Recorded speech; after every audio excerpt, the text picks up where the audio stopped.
আসসালামু আলাইকুম, সবাইকে স্বাগতম। পদার্থবিজ্ঞান দ্বিতীয় পত্রের চতুর্থ অধ্যায় তড়িৎ প্রবাহের চৌম্বক ক্রিয়া ও চৌম্বকত্বের আরো একটি লেকচারে আজকে গত ক্লাসে আমরা যেটা দেখছিলাম সেটা হচ্ছে বিও-সেভার্ট অথবা বায়ট-সেভার্টের যে সূত্রটা বলি সেই সূত্রের প্রয়োগ, দুইটা প্রয়োগের কথা বলছিলাম। একটা প্রয়োগ আমরা দেখছিলাম সোজা পরিবাহী তারের জন্য, আর আজকে যেটা দেখবো সেটা হচ্ছে আরেকটা প্রয়োগ, যেটার নাম হচ্ছে বৃত্তাকার কুণ্ডলীর কেন্দ্রে চৌম্বক ক্ষেত্রের মান।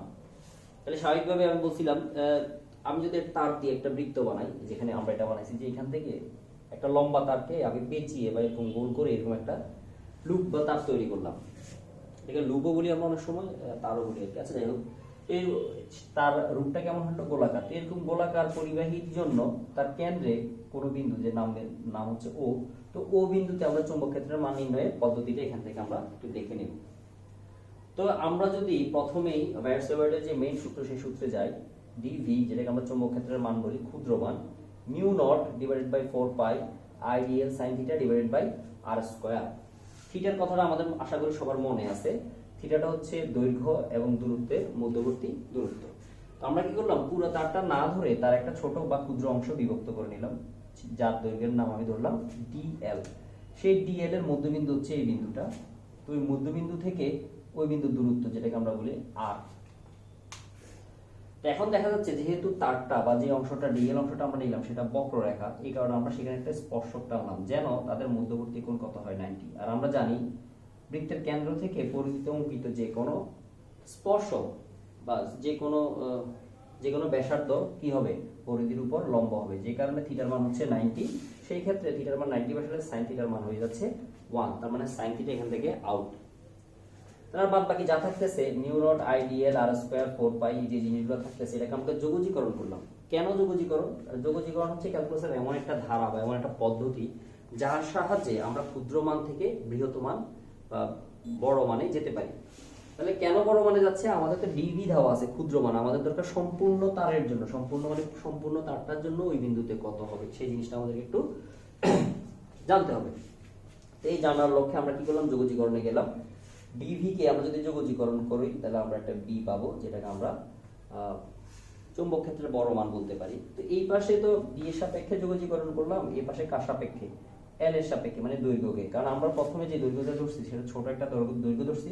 তো আমরা যদি সম্পূর্ণ তারটা নিয়ে কাজ করতে চাই সেই ক্ষেত্রে লিমিটটা কি হচ্ছে একটু যদি খেয়াল করে দেখো।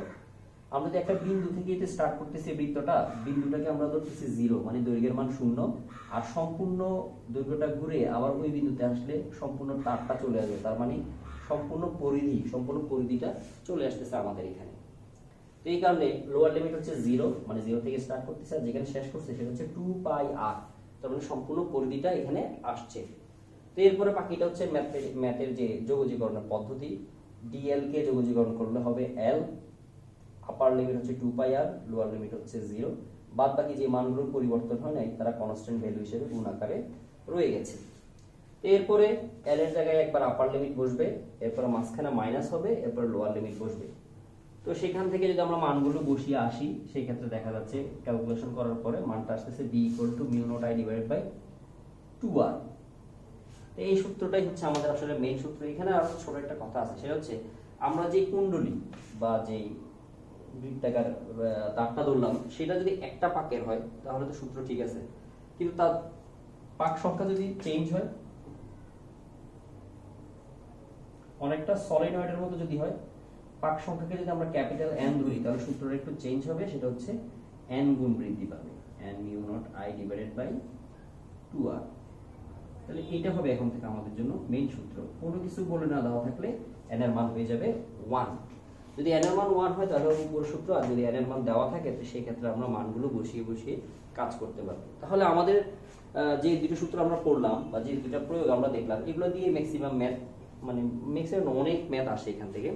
তো পদ্ধতিটা আমরা কিছুক্ষণ পরে দেখতেছি, তার আগে আমি আরেকবার রিভিউ দিয়ে নিচ্ছি তোমাদের সুবিধার্থে। সেটা হচ্ছে প্রথম যে প্রয়োগটা ছিল সেটা ছিল সোজা পরিবাহীর জন্য, এবং অবশ্যই সেটা কোন দূরত্ব হইতে হবে, লম্ব দূরত্বে।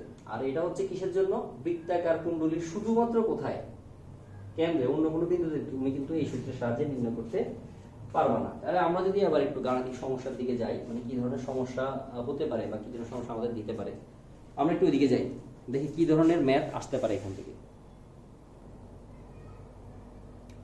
তো আমরা আসি যে গাণিতিক সমস্যার যে কথা বলতেছিলাম, একটা সিম্পল একদম সহজ যে গাণিতিক সমস্যাটা সেটা যদি আমরা একটু দেখি।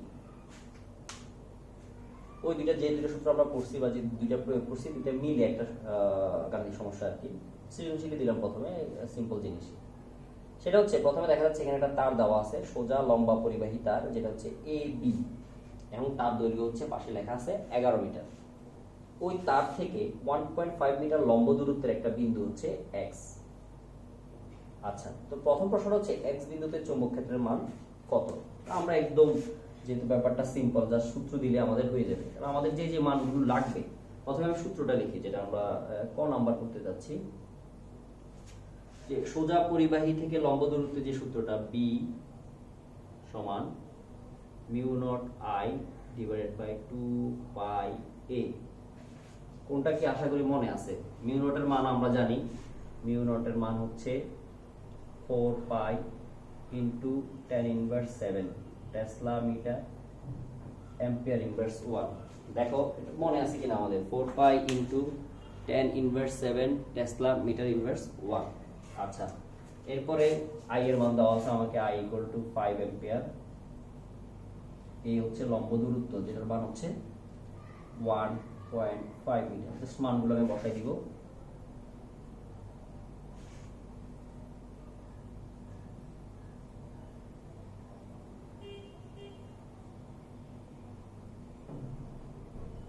মান বসাতে आंसर চলে আসবে 6.67 into 10 inverse 5 of 10 inverse 7, except আসবে 10 ইনভার্স 7, 10 ইনভার্স 7 টেসলা। বি মানে চৌম্বক ক্ষেত্রের একক হচ্ছে টেসলা। এর আরো একটা একক আছে, সেটাকে আমরা বলি weber metre inverse 2। Weber metre inverse 2 কোথা থেকে আসছে এটা একটু পাশে দেখাই দিয়েছি, যেহেতু কথাটা আসছে। ওয়েভার মিটার ইনভার্স 2 এটা আসে, আমরা এরকম করছিলাম যে phi is equal to a b cos theta. এখান থেকে আমরা বি কে যদি আলাদা করি, b equal to phi divided by a. Cos থিটাকে আমি বাদ দিয়ে রাখলাম, যেহেতু এখানে একের কোনো ব্যাপার আসতেছে না। ফাই মানে হচ্ছে চৌম্বক ফ্লাক্স, চৌম্বক ফ্লাক্সের একক হচ্ছে ওয়েভার, ডাব্লিউ ই বলা হয়, আর ক্ষেত্রফলের একক হচ্ছে মিটার স্কয়ার। তাহলে ওয়েভার মিটার ইনভার্স 2 অথবা টেসলা বলা হয়, টি দ্বারা প্রকাশ করা হয়। তাহলে এটা গেল প্রথম ক নাম্বার ম্যাথটা, যে এক্স বিন্দুতে চৌম্বক ক্ষেত্রের মান কত, চৌম্বক ক্ষেত্রের মান নির্ণয় করা হয়ে গেল আমাদের। এটা গেল ইন জেনারেল প্রসেস। এরপরে যে আমরা আমাদের 2 নাম্বার যে প্রশ্নটা দেওয়া আছে, 2 নাম্বার প্রশ্নটা আমাদেরকে কি চাওয়া হয়েছে একটু খেয়াল করে দেখো। এ বি তারটিকে পেঁচিয়ে এক পাকের কুণ্ডলীতে পরিণত করলে চিত্র 2 বানি, এক থেকে আমি 2 বানাইলাম, তখন চিত্র 2 অনুযায়ী এর কেন্দ্রে চৌম্বক ক্ষেত্রের মান কত হবে।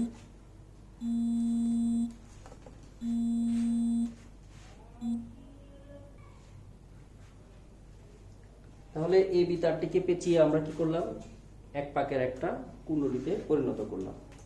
আচ্ছা, তো এবার আসি, একটা তারকে তুমি যদি পেঁচিয়ে এক পাকের কুণ্ডলী বানাও, তার মানে এর পরিধিটা এই তারের দৈর্ঘ্যের সমান।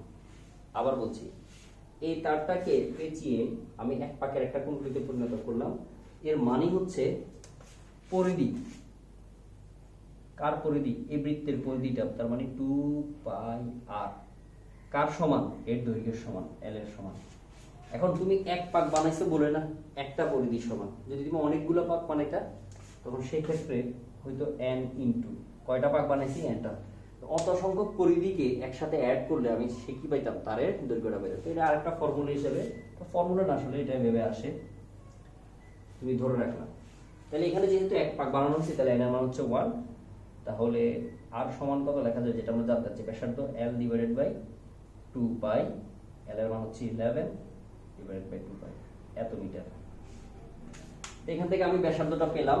এরপরে তার কেন্দ্রে, মানে ব্যাসার্ধটা কখনোই তোমাকে দেওয়া থাকবে না, যদি দেওয়া থাকে তো ভালো, দেওয়া না থাকলে তোমাকে এই প্রসেসে ব্যাসার্ধটা সবসময় বের করে নিয়ে আসতে হবে। এরপরে আমাকে বলা হচ্ছে এর কেন্দ্র, মানে বৃত্তের কেন্দ্রে, তো বৃত্তের কেন্দ্রের জন্য চৌম্বক ক্ষেত্রের মানে সূত্র কিছুক্ষণ আগে আমরা প্রতিপাদন করছি, mu naught I divided by 2r, sorry n mu naught I. n এর মান যেহেতু এখানে 1, তাহলে ওটার কথা বাদ রাখলাম, বাকি মানগুলো তুমি বসাই দিবা। আই এর মান, সরি আই এর মানটা আমি ভুল লিখছি, এখানে 5 অ্যাম্পিয়ার হবে, 5 অ্যাম্পিয়ার ডিভাইডেড বাই 2 আর আর এর মান আমরা এখানে যেটা পাইছি 11 ডিভাইডেড বাই 2 পাই। সব মান বসানোর পরে আমাদের যেটা আসবে 1.8 into 10 inverse 6, 1.8 into 10 inverse 6 Tesla, অথবা কোথাও কোথাও ওয়েবার মিটার, একই কথা, সমস্যা নেই। তো এখন আগের আনসারের সাথে যদি আমি তুলনা করে দেখি যে এক নম্বরে যে মানটা আসছে সেটা হচ্ছে 6.67 ইনটু 10 ইনভার্স 7, ইনভার্সটা ওখানে বড়, এই কারণে ওইটা ছোট মান, আর এটা হচ্ছে তুলনামূলক কি বড় মান। তো এই ক্ষেত্রে মানে এই দুইটা প্রয়োগ নিয়ে ম্যাক্সিমাম যে সূত্র বলো ম্যাথ বলো দেখা যাচ্ছে এই ব্যাপারগুলো এভাবে এসে থাকে। একটা সোজা পরিবাহী তার দেওয়া থাকে, সেই তারটাকে পেঁচিয়ে আমি কুণ্ডলী পাকালাম, সেই কুণ্ডলীর জন্য কেন্দ্রে চুম্বক ক্ষেত্রের মানগুলো আমরা এই প্রসেসেই বের করবো। প্রসেসটা এইভাবেই থাকবে। আর দেওয়া না থাকলে আমরা এই হিসেবে আরটা বের করে নিয়ে আসবো। এটা হচ্ছে ফর্মুলা, এল হচ্ছে পাক সংখ্যা, এল হচ্ছে সেই তারের দৈর্ঘ্য। আশা করি বুঝে গেছে, একটা সিম্পল ম্যাথ দিলাম। এরপর যখন আমরা গাণিতিক সমস্যা দেখবো মানে চ্যাপ্টারের শেষে, তখন হয়তো বা ইন ডিটেলসে আসবে, অথবা আমি চেষ্টা করবো এর মাঝখানে একটা গাণিতিক সমস্যার ক্লাস দেওয়ার জন্য। আশা করি মোটামুটি সবাই বুঝতে পারছো। তো আজকে এতটুকু পর্যন্ত থাকবে। ধন্যবাদ সবাইকে। আসসালামু আলাইকুম।